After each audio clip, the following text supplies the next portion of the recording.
This guy. All right. We're rolling. It's our visit with Ryan Divish of the Seattle Times, proudly brought to you by Chalet Bowl, Washington's oldest operating bowling alley, established in 1941, located in Tacoma's Proctor District. Family owned and operated for 40 years. The Frederick family and staff specializes in customer service for your bowling, food, and fun experience while at our unique 12-lane facility. Go to chaletbowl.com to make your reservations. We record this. It's Wednesday, episode 85. In total, the great Ryan Divish with us, wearing a Bale Breaker Brewing Company t-shirt. God, that's a good beer. It is. It's probably my favorite beer. Like, I don't drink a ton of craft beers anymore because for me, like, I don't process like craft beers very well. It's like like drinking a pork chop for me. But I love the Bale Breaker Pilsner that they have. I think it's their Pilsner. Yeah. We were talking about it. Eric Radovich, who does some of the official scoring and the voice of the Huskies, he used to be the head of the Washington Beer Commission.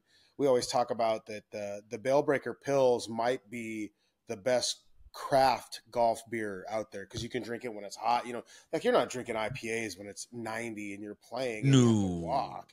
But like the Bale Breaker Pils is a really good, lighter craft beer. I went to their to the tasting room in Yakima.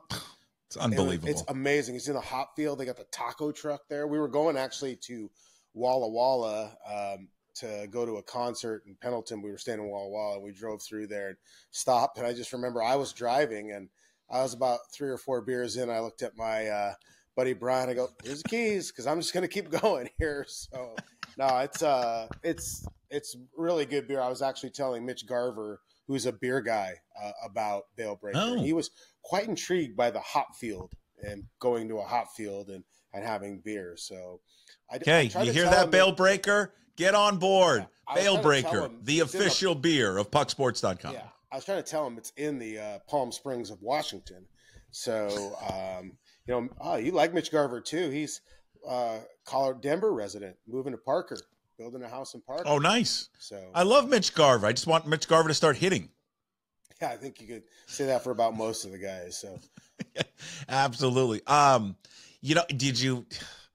Your guy Adam Jude attacked me yesterday on a personal text. I haven't listened to it yet, but he called me a dinosaur. Well, what did you tweet out? Why did he call you? I told Jude, I was like, well, yeah, I am a dinosaur. I like old school stuff. I like newspapers. I like black coffee. I like missionary style. And I'd like to be left alone sometimes. Okay. I mean, like, I can't argue with any of that stuff. I mean, I told somebody the other day that there's been no good rap music recorded after like 2002. Like, well, there hasn't been. When Biggie died and when Tupac died, rap pretty much died with it. Hip hop pretty much died with it. So come on. I mean, we really Drake and who's he? Is it him and Kendrick Lamar? I mean, come on. Yeah. This was real rap. Somebody went in a shot. So come on. Yeah, that's not real. Okay, so here's why he called me a dinosaur. It was a great text, dude. He was like, "Hey, I'm just helping you out, but you're a dinosaur and you need to get in the new age of baseball." So when we had Kruger on the show, and I'm going to play a clip from Kruger too, because I want you to hear this and get your reaction. I mean, Kruger on Monday, we were just BSing about the lineup. Yeah, and we're just going through it, and Bill just brought up the point. Hey, old school or back in the day when you had somebody like Julio, you would hit him third. And now the game has changed and evolved, right? You see more of the better players hitting second in the lineup. You see examples of it all over the place. And I just said, well, I spitball a lineup out. And I said, this is what I would like to see. Because we were talking about whether or not Rojas should play every day. And then should Rojas stay in the leadoff spot when JP Crawford comes back? And Bill and I both agreed that, hey, I think when he comes back, the JP should be the leadoff hitter. He's earned it. You can't just judge him on 22 games. He's the team leader, and you got to treat guys like JP a little bit different than everybody else. He doesn't lose his leadoff spot because he's got hurt. So I said, all right, let's spitball it then. Let's say I want JP to hit leadoff. I want Rojas to play every day, so I want Rojas to hit second. I want Julio to hit third. Haniger to hit cleanup, if I can spit it out. Then 5 would be Raleigh. 6 would be Garver. And then this is where I would like to see this because these guys at least get on base for the most part. I would go France 7, Polanco 8, and then I would hit Dylan Moore 9 when Dylan Moore is playing because he's playing a lot, right? Mm-hmm. So and I just let's just see this. Let's throw that out there. And then Jude, that's when Jude sent me the text like, you're a dinosaur. You can't have your best hitter hitting third. Here's all this. He sent me some link of all like the statistical analysis of why your number 2 hole hitter is your best hitter. Like, I go, yeah, Jude, F off. I'll give you 3-4 examples of guys that are hitting third, right? The Phillies don't move Bryce Harper out, and I get it. It's a better lineup. Jose Ramirez hits third. Juan Soto hit third last year. Aaron Judge hits third this year. I mean, there are examples of guys hitting in the 3-hole still. But the game has evolved. So you're old school, but also have new school ideas and principles, which is hard for you, I think, to acknowledge. Where do you stand on this? Well, first of all, so when you have Kruger on, is that segment sponsored by Bartles and James? Like 2 old guys sitting on a porch, just complaining about everything, whittling?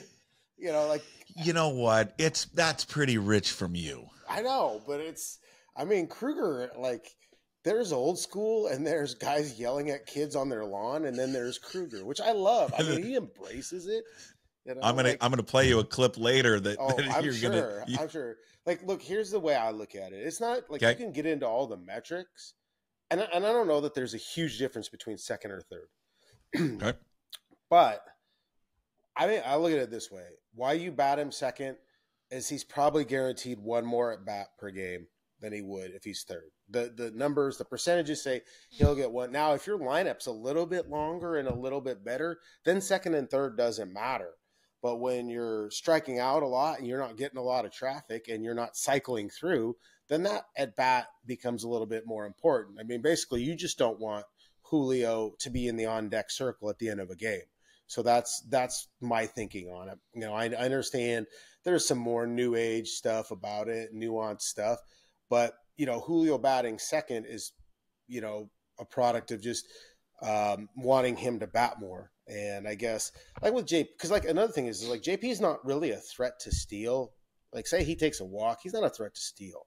So it's a little different than like maybe if you had a guy that was I don't even like the whole traditional, it's got to be a fast guy to be at the top of the order. But if you do have a leadoff guy that gets on base pretty consistently, but can take a bag, then maybe it's a little different. But like JP doesn't do that. So you're playing a Julio's power as well. So, and I think it's just, so let's just say, yeah, I think it's just largely about who else they have. It's not always just about that spot being for Julio. So let's just say Dylan Moore. Let's just use Dylan Moore for an example here real quick. Let's say Dylan Moore was an everyday player, gets on base at his on base percentage is decent. It's not great, but it could be better. But for this team, it's good. Let's say he was an everyday player and you would hit him lead off because he's a threat to hit. He's a threat to steal a bag. Yeah, maybe you could. And then like the thing is then you would probably have a lefty, whether it's JP or Rojas, batting second, and then you go left, right, right, left, right. You don't want to fall into a thing where a specialist can kind of knock down 3 guys at once. So I think that's part of the thinking too, is kind of how their lineup slots out, is that you have a lefty at the top of the order, so you go with Julio the righty and put him there. I guess the only counter I would do to is that I would want like my 3, 4, 5 hitters to be the guys for the most part who are going to do the most damage when guys are on base to drive them in. And I know there's this thought, our good old friend Kevin Schonke would always get so mad about RBIs. Hated it. I'm like, well, yeah, but you still are. Your role as a hitter is to drive people in, to get them over, like to score them from second base. Like that is still a valuable metric. And so I guess in that role, my 3 most feared hitters in this lineup with runners on would be Julio, Haniger, and Cal Raleigh. Yeah. So that, it's not, they haven't produced this year. I mean, at least Julio hasn't, but I guess those would be the 3 guys I'd want up there if guys were on. And I don't think that's a problem anyways, but like as you said, if you put your guys that are on base, that get on base a little bit more at the bottom of your order, then Julio's still getting RBI opportunities, because really he only gets up with a leadoff guy, where it's only one time through. So I don't, to me, it's always just about the the number of at-bats per game or plate appearances per game. You know, I got so sick of lineup debate and like, because there's so many different ways of looking at it. I got so sick of batting order debate that I stopped posting the lineup. I stopped tweeting it out. I stopped retweeting it because I don't give a shit what you think. I really don't. and like Scott doesn't care, and Scott and the analysts and whoever, you know, when they come together and they make the lineup each day and they have their suggestions and Scott makes his overall decision. Yeah. They don't care what I think either. Nothing I write. I can ask him 1,000 times about, well, why do you have him batting here? Why do you like? It's not going to change. Nothing I've ever written has forced change from the Mariners, and if it did, then they need their head examined. You know, but I think the listener, or I think the reader and the follower does want to know, like they're following you for information. Oh yeah, no, and I mean, like, so when the lineup it does come out, they would like to see you post it. You don't have to react to it. You said, "Here's the lineup." I'm not going to comment on the lineup. You can. No. Here's Scott Service's email. There's plenty of other ways they can get the lineup from the Mariners. They can go debate on at Mariners. I'm not dealing with it because I don't like it, because it's like we've talked about this before, but everybody has an opinion on baseball comparatively to, you know, like I know there's some fans and some guys like sit at home and say they watch the All 22 and you have these draft guys God. That, you know, there's a few guys. I can't stand All 22 guy. Yeah, and then like you got other guys. Oh, his spark rating was this, and I got him on my mock here. Like, you know, get a freaking life, honestly. But like, hey, will you do a mock draft for the MLB amateur draft? I couldn't even tell you. Like, I don't even know where the Mariners pick. Just make it up, the whole thing. Can they take Paul Skeens? Is he still available? Oof. Is he still dating her? I don't know. The gymnast? I don't know. I would think he's doing okay. How about the Pirates? I mean, how many more young arms can they have? Jesus. They'll screw it up. That's what they do. They will. So they'll find a way to screw it up. But getting back to my point, like everybody has an opinion on baseball because everybody played baseball, you know, and they have their ideas and their thoughts. It's like these people that want to bunt. Why do you want to bunt if you strike out all the time or hit homers? If you're totally reliant on hitting homers to score runs, what does it matter if you bunt? You have less opportunities to hit a homer if you bunt. Why do you need to move up a runner 90 feet if you have the worst team at putting the ball in play in baseball? Like, if they were really good contact hitters and hit a bunch of singles, hell yeah, you should bunt. But these guys aren't that. That's the problem. They don't hit singles. Yeah. They hit bombs. It's all or nothing. You know, it's like your golf game, Puck. It's all or nothing. When you're bad, you're terrible. When you're on, you're just money from 150. Why can't it all be on at the same time? That's what I hate about golf. Like one time the driver works, but then the short game doesn't work. Let's be clear. Then the putting doesn't work. Can it just all work at one? I just want one round where it all comes together. Let's be clear here. Your driver is like my 4-iron, but it's okay. You know, it's like, hey, I got a new driver though. It added like 25 yards. I think this driver is yeah. I'm up to someone's 7-iron. I mean, you're going to be like, I think the club's illegal. You already got like 9 woods and 12 woods in your bag and stuff like that. You're like those old dudes that go out there and they just have all woods and a chipper and a pitching wedge in your bag. The signal for us as we get older when it's officially over is when we go with the graphite shafts. Oh yeah. That's when I know it's over.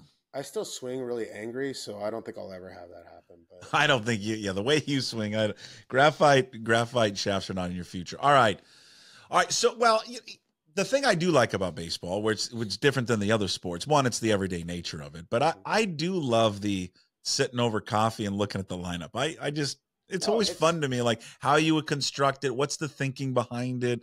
You know, because it's like there's different levels and construction to it. And to your point about the bunting, I get it. I mean, they just aren't constructed. They weren't constructed to bunt. You know, these players, that's just not, I think there's guys on the team that could be better at it. I think there's a place for it. Yeah. But I don't mind even bunting for a hit, or like if it's late in the game and you just like there's the last 2 or 3 innings and you need 1 run, or you're in extra innings. and the guy's on second and there's nobody out, yeah, butt him over. That's fine if you got the guy that can do it. And like some of those guys will just do it on their own. You know, I've seen JP do it. Josh Rojas will do it. I mean, but like the people you think should be good bunters, like Sam Haggerty, they're not good bunters. And but see, that's what I don't. That's what I don't get though. That would be my only critique of them. Is there's guys on the team that should be good at it. Yeah, and they are. That aren't good at it. No, and I mean, anybody says, well, it's how hard can it be? I don't know if anybody's faced 98. I don't know if anybody's faced 98 with high carry, but putting, I was in college, and I don't invoke my college playing days much, but in college, I went to drop kind of a bunt down off a guy throwing 93 from the left side. It hit off the inside of the bat and hit me in the mouth. And my lips swelled up to where I looked like one of the characters from Fat Albert, you know, Mushmouth, who couldn't talk. And my teeth got pushed back and they had to straighten them out. And then that night, my parents took me to a steakhouse so I could have soup. And then I had to drink beer out of a straw because I couldn't, my lips were so swollen they broke through. But like I'm saying is like, when they know you're going to bunt, they do everything they can to not make it easy to bunt. Sure. Either throw it high so you pop it up, or some guys are just dicks and they'll throw it right at you and see if you can get out of the way. Yeah. And so it's like, I get the play, but this is no lie. I asked a Mariners guy to look it up, and while he didn't give me the exact data, they track, like last year and the year before, actual bunt attempts where they offer at the pitch, not pull back, but where they offer at the pitch. The success rate of actually getting the bunt down in play is 30%. 30%. This was for the Mariners or all baseball? Of baseball. For all of baseball. That's how bad it is, and that's how hard it is to bunt. Is that a product of, it's probably a combination of everything. It is a product of players not being able to do it anymore. Is it a product of the pitchers throw harder now?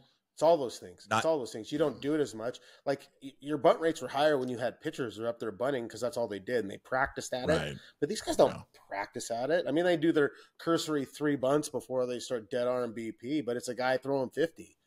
You know, it's like I would put it up. I would put up there if we set a pitching machine out on a fastball at 80 miles an hour, like if we just took all these guys that complain about bunting and put them out there, how many would get them down?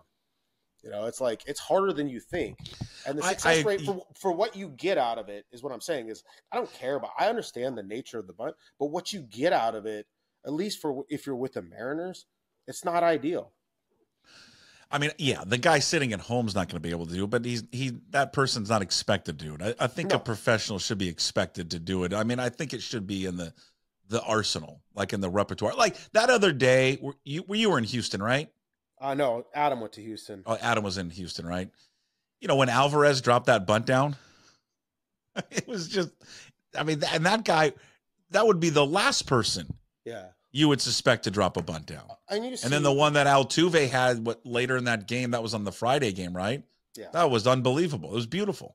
The bunt where you're trying to surprise somebody to get somebody to get a base or steal a base or to do something, that's fine. But the pure sacrifice bunt, I don't necessarily agree with because you only get so many outs, and these guys don't the way they swing and miss, they don't value the out very much. Okay, I want to play you a comment from speaking of Friday's game.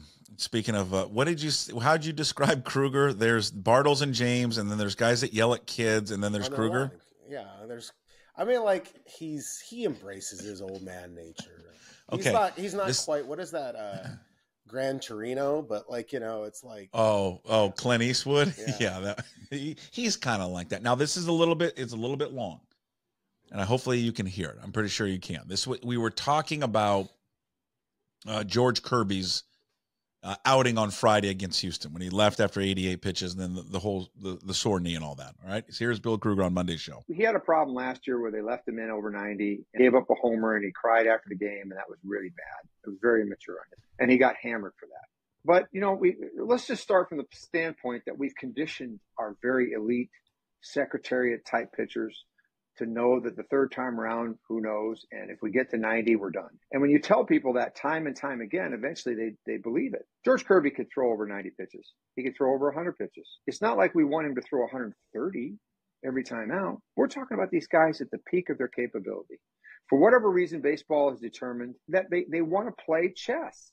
They want to go to all these guys in the bullpen. The strike zone is big with the 100 miles an hour at the top of the zone and blah, blah, blah. George should have some time to think about this a little bit.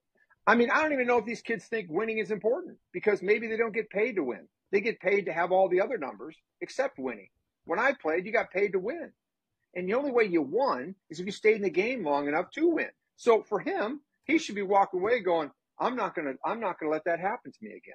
Whatever happened between innings, whether it was like a forward question, it was prompted. So what, is your knee okay? Are you feeling it? And we talk, and then he goes, well, it's a little, then we're going to take you out. Do you think George came to them and said, my knee's bothering me, I think I should come out? If he did that, I'm really going to think he's not going to be very good. He's not going to be very good because you got to smell the finish line. Okay. I was not a great pitcher. George has got a chance to be an exceptional pitcher. I never took myself out. Okay. There's a lot to unpack there. Now because we can take it right from the decision to pull him Friday and then the aftermath of the knee. And I want to point this out because I didn't include in there. Later in the conversation with Bill, he was quick to say, hey, we do have to take these guys at their word. I'm not going to sit there and call and question whether or not he truly is injured or not. But there's a difference between, hey, I'm sore and, hey, I'm injured. The 3 previous starts, and in that start, he was great. And he's pitching, as we record this here on Wednesday, he's pitching today. So I know they had some tests on him, Ryan, but it's not serious enough to where he's skipping a start. What did you make of that when you heard that from Bill?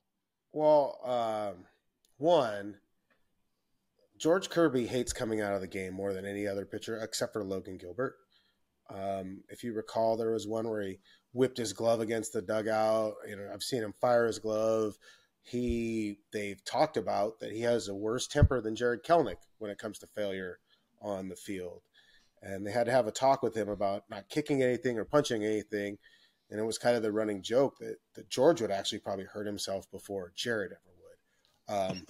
But so that's the thing. Like, I think the impetus of the time when he came out in Tampa and said that thing was kind of almost like a jab at the Mariners for always pulling him in those situations. Mm-hmm. So he's not used to going back out. Like, I think, maybe he wouldn't admit it, but in his mind, he probably figured he was coming out after the 6th. They put him back out there. He gives it up. Well, he's pissed. He's like, well, I don't get to do this ever. Now all of a sudden you expect me to be able to do this. So he made that comment.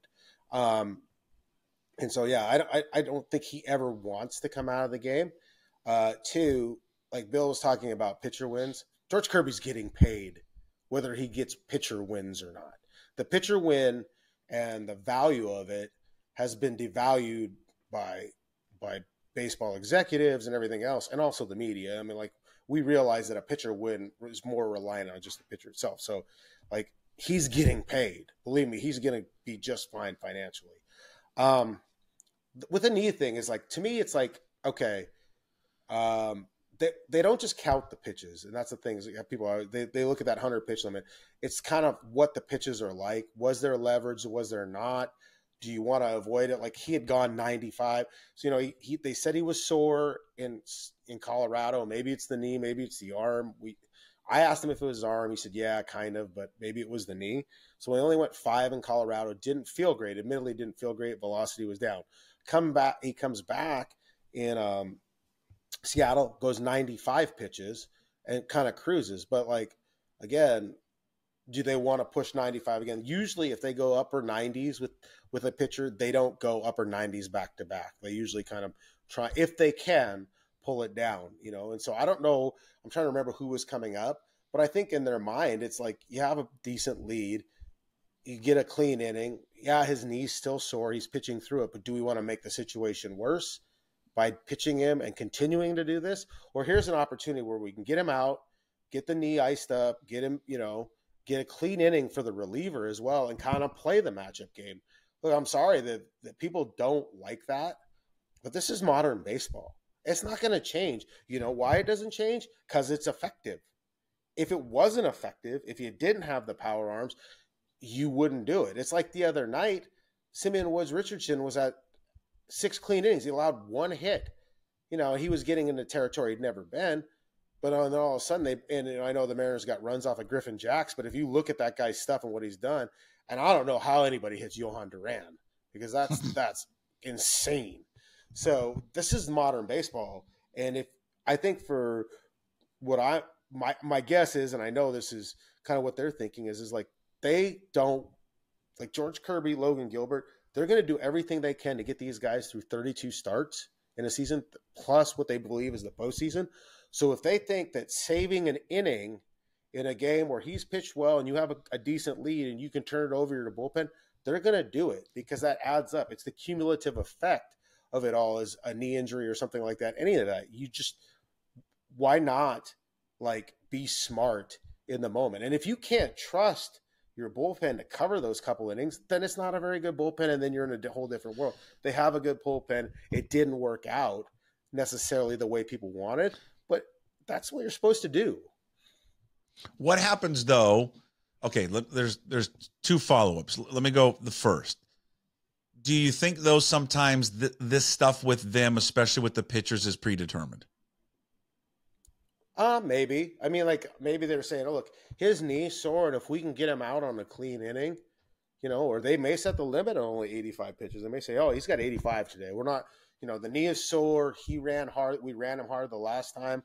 We're not going to go." I mean, like because they communicate with these guys all the time, and they're not going to tell us directly. But certainly before the game, it's not going to say, "Oh yeah, George is only at 85." I mean, like unless you know for a fact they're coming off an injury. That would be great. That would be real helpful to the other team. Hey guys, we're going to go 85 with him today. If you want to adjust accordingly, But it's the same thing. It's like took George out too soon, but Bryce is in the same situation. He's not dealing with it. Oh, he didn't take him out soon enough. There's no right or wrong on this. It's kind of by feel, and it's kind of by what you know about the pitchers. Like they measure leverage at bats and leverage innings and like pitches where you're throwing from the stretch with the runners on differently than just a normal pitch. But I think, we're in April or in May, you're early in the season. If it's June and he's got a built up, he's built up more, maybe they do push it a little bit, but it's early. Like we've seen what happens with teams when starting pitchers go down. Look at the Astros. Like JP France going to be out for a while now. Sounds like you just don't want that. Like if they lose George Kirby or Logan Gilbert for a month, I don't care how good the rest of the staff is. That's a huge deal. So if you can take one inning and listen to people complain about pulling them at 88, but if that one inning maybe gets you more starts down the road, then you do it because you have the goal is to win the game, but the ultimate goal is to get back to the postseason or win the division. And you can't do that with one of those guys being on the shelf for a month. Let me give you some. Let's get some injury updates. What do you think as we talk here on Wednesday? What do we know about Saucido? How long is he going to be out for? No idea, really. Like Service just said he's going to be out for a while, and in Scott speak, that's not 2 weeks, or no, that's not 15 days. That's a month or two. It was his knee. He was limping really bad after the game in the clubhouse. We didn't get a chance to talk to him. So, I'm sure he's having an MRI. My guess is they can bring in a lefty like Kirby Snead, who's got some big league time. Is he in Tacoma? They might bring in two guys today because like if they're not going to put Hancock back in the rotation, or if they're going to put Brian Wu in the rotation, they could have optioned Emerson out after the game last night and then have two relievers in his spot till Friday or Saturday when they put Wu in the rotation. Yeah, so Wu comes back and pitches against Oakland when they come back home? Yeah, that's my guess. Okay. I mean, he pitched Saturday, I believe, so Friday or Saturday. And because they want to get those guys an extra day off again. The Mariners play 30 games in 31 days, so there isn't a lot of off days. JP, what's the latest? So he was taking swings. I guess he sent a video of himself taking swings in the indoor cages to Service, and it looked like he was ripping them hard. So my guess is like he'll keep doing that. He'll fly back to Seattle on Thursday or Friday. He'll hit on the field, work out with them, and then probably play 2 games of rehab with either Everett or Tacoma, depending who's in town. I got a question from a listener, from your favorite site, Twitter. And they wanted me to ask you this, okay? Now, this is a good question. Because when he brought it up, I always wondered this. It comes from Michael. Wants to know why Julio is always involved in so many run-ins in the outfield. Does he I not don't do know. a It's good like, enough job of calling people off? yeah, maybe not. I mean, I think some of these guys still underestimate how much ground he can cover, Mm. and they're just thinking, okay, this is mine, or I'll go get this, and he's standing there already. I mean, like last night, with Rojas, you're dealing with a guy that doesn't play outfield a ton, and with Haniger, and I know I wasn't even surprised the one with Haniger in Houston. It is so loud in that freaking building. It is. I think they probably pipe in fake crowd noise sometimes, but it is so loud in that building, and you can't hear anything. Mm. And they said that they couldn't hear each other because so how they teach it is you scream, "I got it" 3 times. I got it, got it, got it. That's how you know. That's how somebody comes off. If you only scream it once, keep going. You hear it 3 times from a guy, that means they know they have it. And I just don't know if you can't hear him or not. But with Rojas, he just doesn't play left field a ton. I mean, he don't even have his own outfielder's glove, for God's sakes. But, whatever. I kind of like him out there. Make him versatile. Get the guy. I just want to see the guy play every day because He's a good ball player. Like he is a ball player. He's good. It's good. Like the most, like everybody talks about the single. Like I thought the read last night on the wild pitch. Yeah. Got a great read and scored another important run. Like he makes things happen. Gets it. He's really improved defensively. Mm-hmm. I don't know that playing him every day is a good thing. Like people say, "Oh, look at the splits and everything like He'll that." get exposed. You're thinking maybe not exposed, but you don't want him to pick up bad habits. He's on a run of success. If there's the right lefty that maybe isn't that hard on left-handed hitters, sure, run him out there. Yeah. But you're going to use him every game. It's like Cal. Like Cal sat yesterday. There was no doubt in my mind he was going to play last night. Like Service is like that guy when you're playing your kids in Uno and they got the draw 4 card and he's just waiting to hammer you. Like he was waiting for Cal Raleigh last night, just waiting for that moment. And then it lined up to be Sabala, just was perfect for him. Has he talked about a greater, speaking of Cal, a greater emphasis this past offseason from hitting from the right side? He did it this spring. Like they went to Cal and said, "Look, we're going to play you. Here's what, Murphy's gone, and we're not going to platoon it. We're going to play you more because Sabala's not much of an offensive threat. So you're going to be more of the traditional everyday guy," which Cal wants. I mean, he don't want to sit. He hates sitting.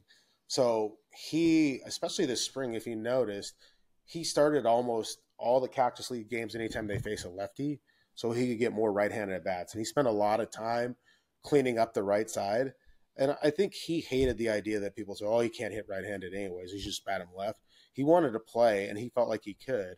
And so he put in a lot of time batting from the right side and to clean up some stuff. And I think sometimes it looks even better than his left side swing because it's shorter and kind of, more simplified. His lefty one can kind of get long. He does the kind of lean out and reach.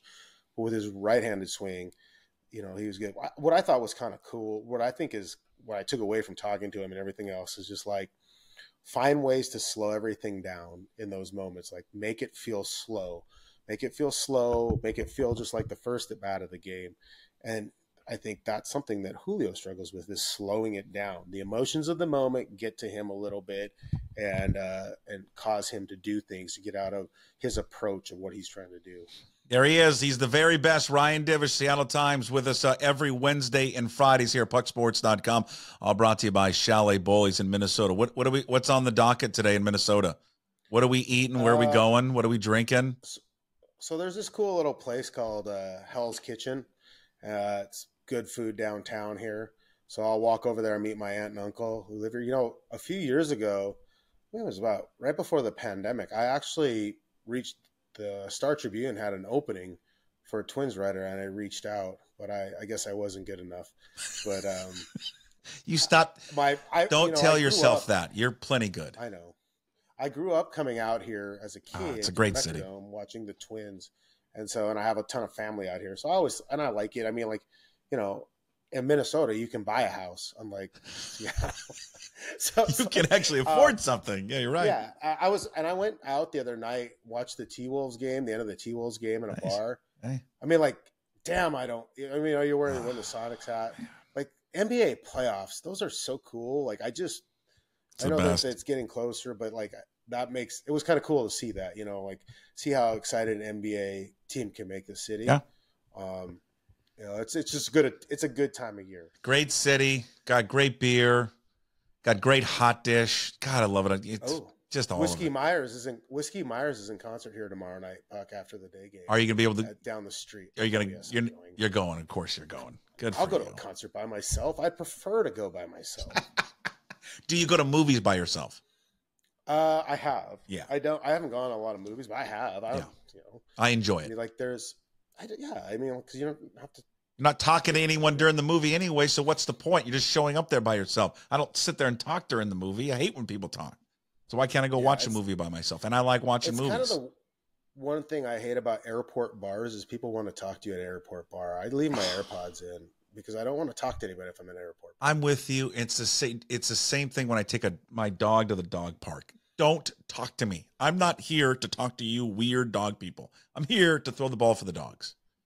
All right, so don't come over and say, oh, what kind of dog is that? It's a lab. Okay, see you later, weird person. Move along. The weird person that gets a card for themselves on Mother's Day because they have a puppy. Yeah, see, that person. You're the best. Thanks, Brian. We'll talk Friday. Take it easy. See you.